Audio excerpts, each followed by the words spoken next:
tired, you're poor, your heart of masses yearning to retreat. The wretched refuse on your teeming shores send these, the homeless send these, the tempest tossed to me. I lift my lamp, I lift my lamp,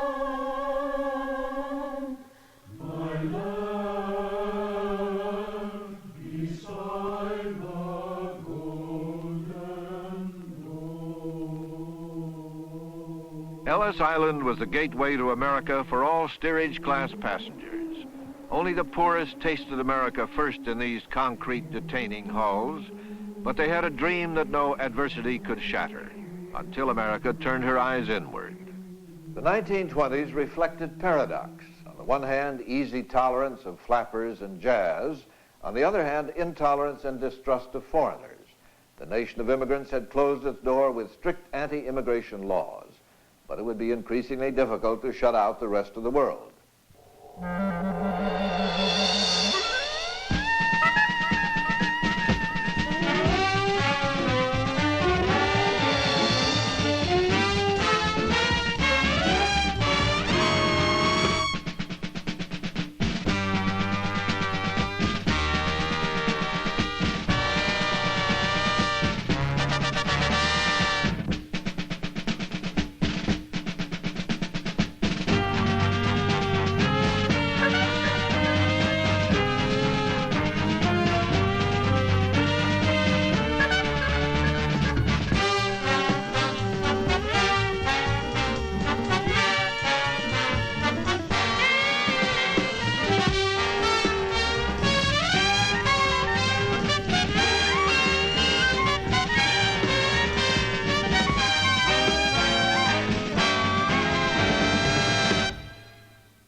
The newly arrived immigrants of early 20th century America filled the cities with a vigorous labor force. Polyglot tenements were overrun by eager workers, anxious and exploitable. The prosperity of the country had been achieved in large part by their labors. Then, strangely, they became pariahs in their new land. Well, there were both the fear, which has been a chronic fear, that is a limited number of jobs and immigrants competing for this limited number of economic opportunities. And there was a feeling that America ought to be essentially a North European Protestant country. That's what it had been, that's what had made it great, and therefore bringing in South European, East European, non-whites from Asia and Africa and so on represented another destabilizing influence.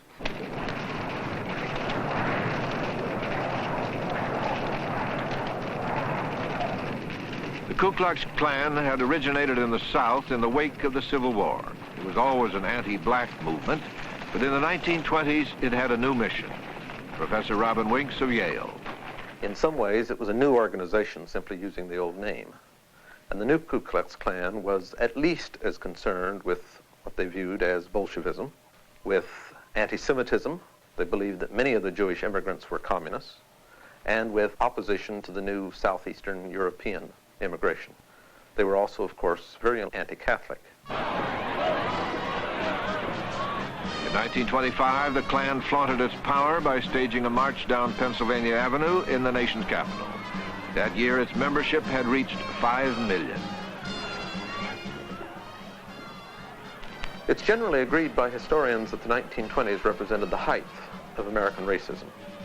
It's the period in which segregation laws were developed to their most ludicrous in the South. The laws that we associate with making blacks enter different doors of public libraries are all the products of the 1920s.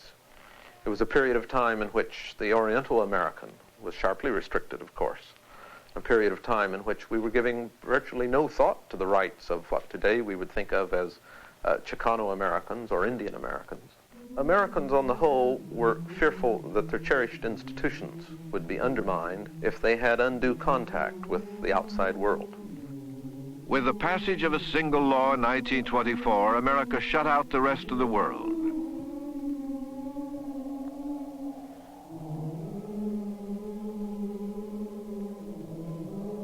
The cares of the world seemed far away. In January of 1923, French troops marched into Germany's industrial mecca, the Ruhr Basin, because Germany was delinquent in her reparations payments from World War I. Germany had been paying in timber and coal the colossal debt of $33 billion.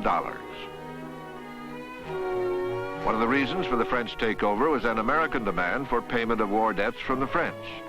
Professor George Kennan.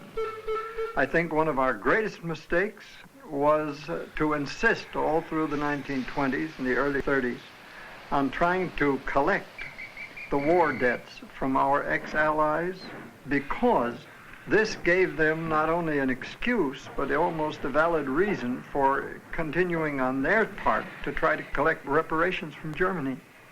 And this was psychologically unfortunate and was one of the causes, I think, of the success of the Nazis in the beginning of the 30s. Fear of Germany propelled French Foreign Minister Aristide Briand into virtually continuous treaty negotiations. He desperately shuttled around Europe seeking allies against a resurgent militaristic Germany. From Antwerp to Prague, from Belgrade to Warsaw, and finally in Locarno he completed his ring of paper treaties. Behind this intricate system of alliances and calmed by a temporary economic stability in Europe, France began to reflect the prosperity of the 1920s. Elle avait de tout petits potons, Valentine, Valentine. Elle avait un tout petit piton que je... For all the world, and particularly Americans, Paris became the symbol of naughty gaiety. Un tout petit menton, Valentine, Valentine. Outre ses petits potons, son petit piton, son petit menton. Elle était frisée comme un mouton. In the words of Gertrude Stein, Paris was where the 20th century was. Ernest Hemingway agreed. So did F. Scott Fitzgerald, who became the spokesman for the lost generation. The disillusionment following World War I had created a cynical generation of intellectuals who found, in the words of F. Scott Fitzgerald, all gods dead, all wars fought, all faith in man shaken. Yet coupled with the literary cynicism of the 20s was a boundless popular idealism and the belief that world peace could be achieved by making war illegal. It was a naive concept brought about by public opinion, rallied by the American peace movement. In the early 1920s, the American peace movement became more aggressive. It had splintered into several groups, the most vocal branching off from the women's suffrage movement. After World War I, the American peace movement became very active, of course, because so many people had been horrified by the destructiveness of the war itself. It also received a number of new allies because the women had achieved their primary victory in receiving the vote, and many of them now began to crusade for peace as well. I labored 40 years to secure the vote for the women of this and other nations. Suffragette leader Carrie Chapman Catt became a fighting pacifist. I've put 10 years behind me already. That is a work for peace. It surely is the greatest question of the next 50 years. Professor Nicholas Murray Butler, president of the Carnegie Endowment for International Peace, led the battle to outlaw war. His His colleague at Columbia University, Professor James Shotwell, suggested to Briand that he sign a treaty with the United States to renounce war. Briand sent an open letter to American newspapers appealing to the American people for a bilateral treaty to outlaw war. Secretary of State Frank Kellogg was angry that Briand went over his head to the American public. Secretary of State Frank B. Kellogg was noted for his irascibility and explosive temper. One of the odd quirks of his life was that while he won the Nobel Peace Prize, he despised pacifists and dismissed the peace movement with a barrage of profanity.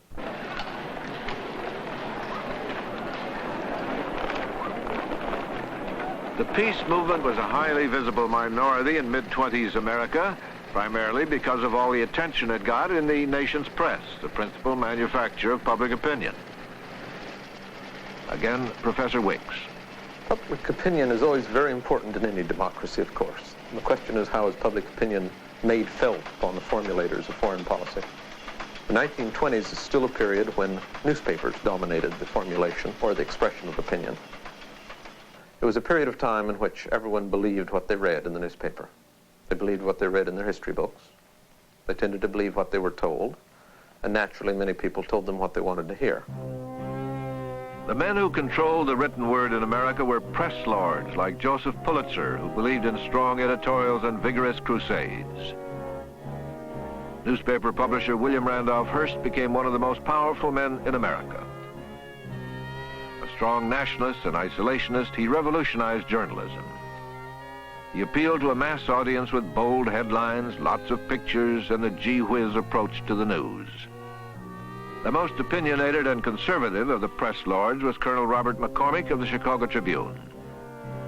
Both McCormick and Hearst favored tough immigration laws, and both opposed entangling foreign alliances.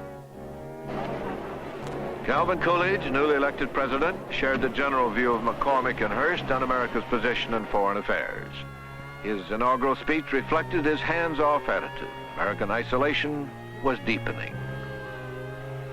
I believe in the American Constitution. I am opposed to aggressive war. I shall avoid involving ourselves in the political controversies of Europe, but I shall do what I can to encourage American citizens and resources to assist in restoring Europe with the sympathetic support of our government. President Coolidge relegated foreign policy to a minor role.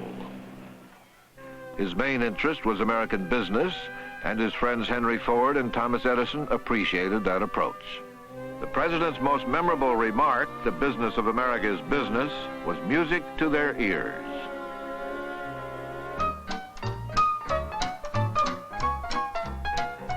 And in 1927, business was very good. Professor John Morton Blum of Yale.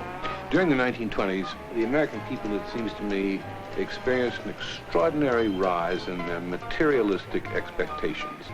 A lot of this, I think, had to do with the first flowering of American advertising, with all of its obvious tricks, its devices for associating material goods with the kinds of things people have always wanted: food, comfort, status, sex.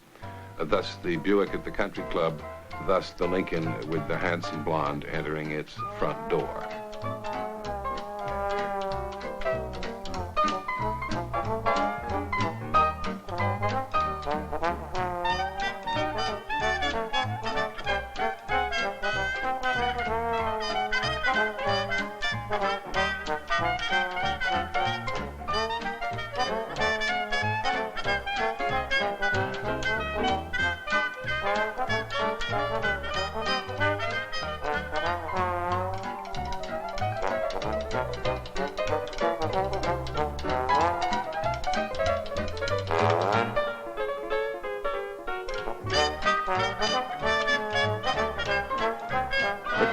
Irritant to the good life was the strident call of the peace movement. For 70-year-old Frank Kellogg, it was a bothersome din. Kellogg was a self-made man who never attended grade school, high school, or college, but educated himself as a law clerk in rural Minnesota. He became a corporate lawyer and a U.S. senator. As Secretary of State, a colleague described him as workmanlike but unimpressive. Kellogg was so pressed by the cry for peace, he was obliged to take a direction in foreign affairs that he found distasteful.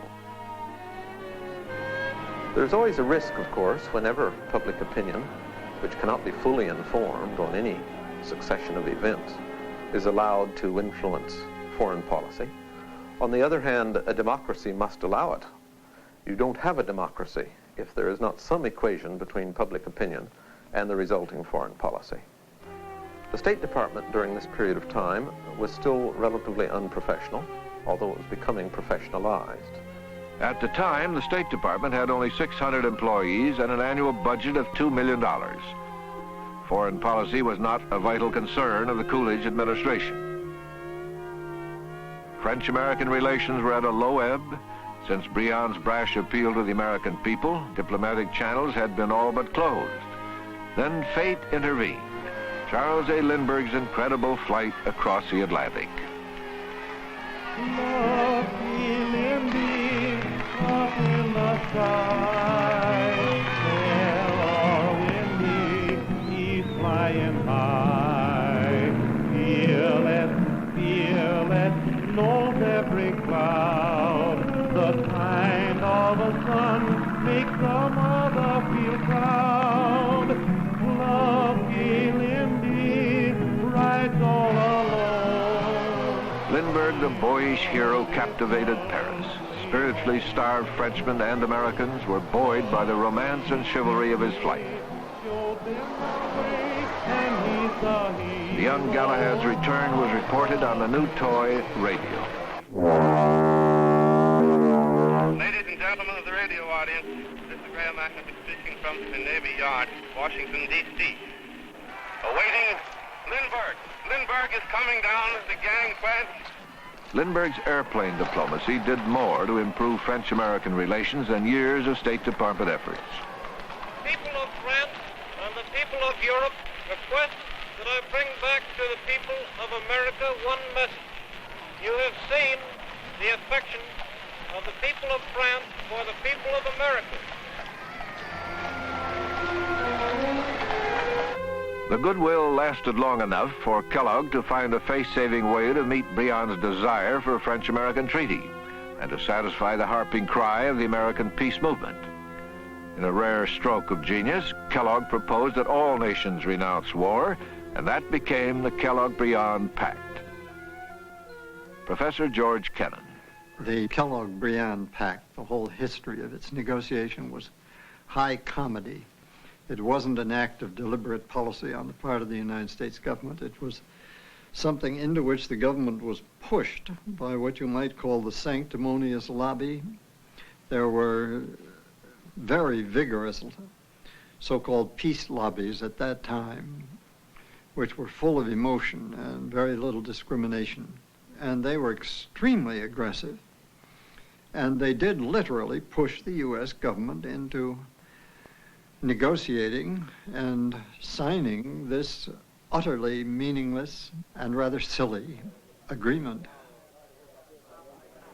It took 1 year to ratify the treaty. Finally, on July 24th, 1929, the Kellogg-Briand Pact was complete. By now, there was a new president, Herbert Hoover, and he declared the anti-war treaty in effect at 1:22 p.m. Approval came only after Kellogg had assured the Senate that the treaty contained no sanctions and no obligations to come to the help of anybody. In spite of this, the Kellogg-Briand Pact was hailed as a miracle, and accolades rang throughout the world. Henceforth, justice and not violence was to reign in international affairs. What does war mean? I mean, it can have 100 meanings. It can be a great war, it can be a small war, it can be a guerrilla war, it can be any form of violence that involves the forces of a state. Well, goodness knows in this world, we have not come to that point of perfection where this sort of thing can be ruled out in all instances. And this was utterly unrealistic. The idea that you could just sign a pact and then there wouldn't be any more wars was childish. It's childish. Sophisticated people were cynical. Senator Henry Cabot Lodge called it absurd, yet he voted for it.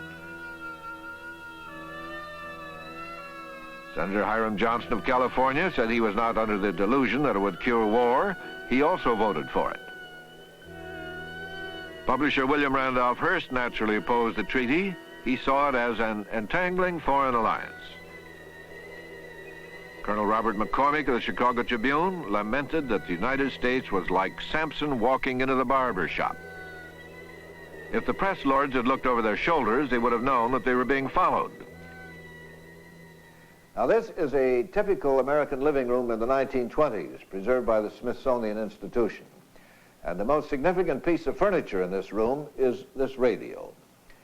It was not yet providing much news and information, but it was wonderfully entertaining, and it was an escape from the confusions of the 1920s. Valentino's famous on the movie screen, and Mr. Heinz is known because of pork and beans. Don't think me and the boyfriend envy either one. They've got dough, but oh, ain't we got fun. Collegiate, collegiate, yes we The first broadcast by a radio station came in 1920 when KDKA of Pittsburgh broadcast the election returns to a local audience. It is now apparent that the Republican ticket of Harding and Coolidge is running well ahead of Cox and Roosevelt. At the present time, Harding has collected more than 16 million votes against some 9 million for the Democrats. We'll give you the state vote in just a moment, but first we'd like to ask you to let us know if this broadcast is reaching you. Please drop us a card addressed station KDKA, East Pittsburgh, Pennsylvania. Westinghouse dreamed up the idea to sell receivers. Radio news was a feeble influence in the early 1920s, as a young journalist named H.V. Kaltenborn found out in 1924. I was giving a series of current events talks in the auditorium of the Brooklyn Daily Eagle. Then along in the early 20s came radio, and I began broadcasting by delivering spoken editorials. This meant that my chief task was to present a point of view on each topic. In one of his news commentaries over WEAF in New York, Kaltenborn discussed American-Soviet relations. He criticized Secretary of State Charles Evans Hughes for curtly rejecting Russia's bid for recognition. Hughes, a radio enthusiast, heard the broadcast at a dinner party and was so angry that he called the station and had Kaltenborn taken off the air. Hughes' successor, Frank Kellogg, would not be able to exercise the same power. The year the Kellogg-Beyond Pact was signed, a man named David Sarnoff founded the first radio network, the National Broadcasting Company. A year later, when the treaty was ratified, a man named William Paley formed the Columbia Broadcasting System. The press lords had now been challenged. No longer would it be so easy to shut out the rest of the world.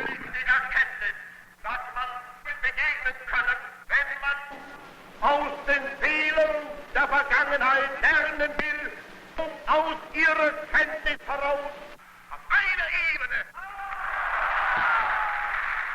The voices of the world were becoming increasingly strident. The more we tried to ignore them, the more difficult that became. The development of radio simply would not permit it.